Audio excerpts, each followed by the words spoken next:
Another area of traditionally high unemployment here in Ireland is the Western Seaboard. But in the Letterfrack area of northwest Galway, the local community have found their way of coming to terms with lack of job opportunities in their area. Out of their local community council grew a scheme involving 90% of the people in the area. Well, there's a very wide range of activities going on. I think I'm directly involved in Connemara West, which is a limited company owned by the people of the area.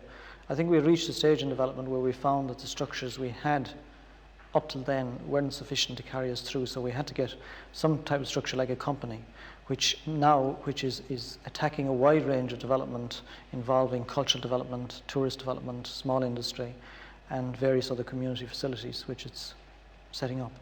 Well, how did the people of the area arrive at that kind of level of awareness that they can run their own company? Well, that's a very long story, because I think one of the key points about community development is that it's not instant. It doesn't happen overnight. It's a very, very slow process, and that goes way back into the 50s.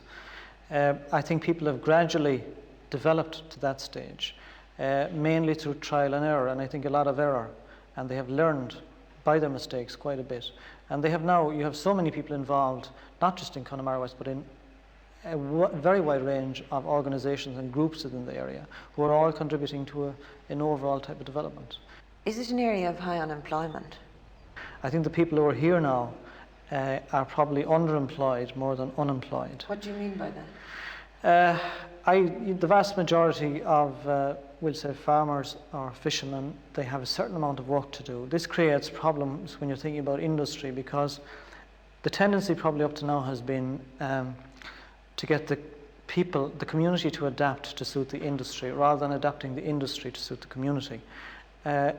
For the vast majority of people in an area like this, I think you would have to have some type of industry which would allow them, would be flexible enough to allow them time to carry on the activities which they're involved in, like farming on a kind of a seasonal basis, maybe fishing and so on.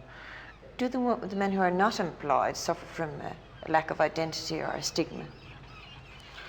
I don't think so. They're not employed in the sense that they're not in a 9-to-5 job, but they are employed on their farms and in their fishing, and I think they have a very real identity within the community without actually being labelled as operatives within a factory or something else. They're very real people, and a lot of those people are making a tremendous contribution towards the development of the community as well. Johnny Fitzpatrick is a returned emigrant back from America for 11 years with a family of 4 to raise. Since then he has had no regular job and no prospect of one. Does he feel stigmatised? No, I don't. You have to accept the situation, the way it is here, and it's that simple. Well, even though you're not in a job, do you feel that you're contributing to the community? Oh, I feel in a big way, that I am, because I'm very much involved in the community, and I believe that we have a great community here, And what sort of things are you involved in? Well, I'm on the board of the Tullycross Credit Union, and also involved with the football team.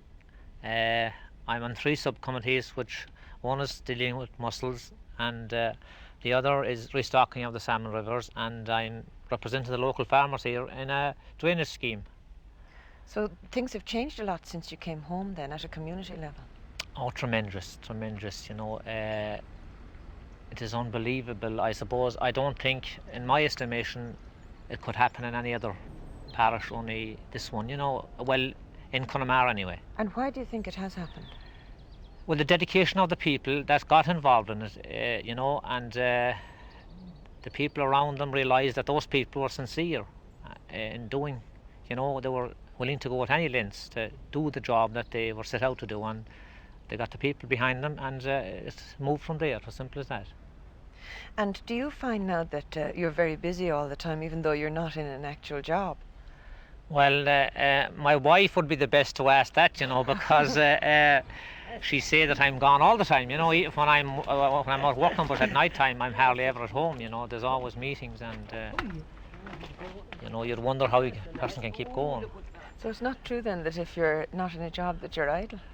Oh, not at all. They might have the idea that, well, I don't know, I'm only speaking for the parish of Ballinkill. I don't see anybody idle in the parish of Ballinkill. They're doing something all the time. It's unbelievable how it can be done.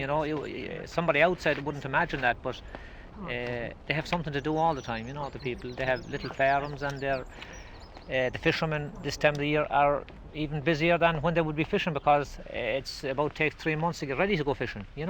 Getting nets and pots and everything ready. So it's not, they're not sitting down. Why do you think there's such a high level of local involvement here in the development of the area? Well, I think that came about because the people here never got nothing from anybody, like local government, and they had tried actually very hard, and they knew that they had to get down to the job themselves.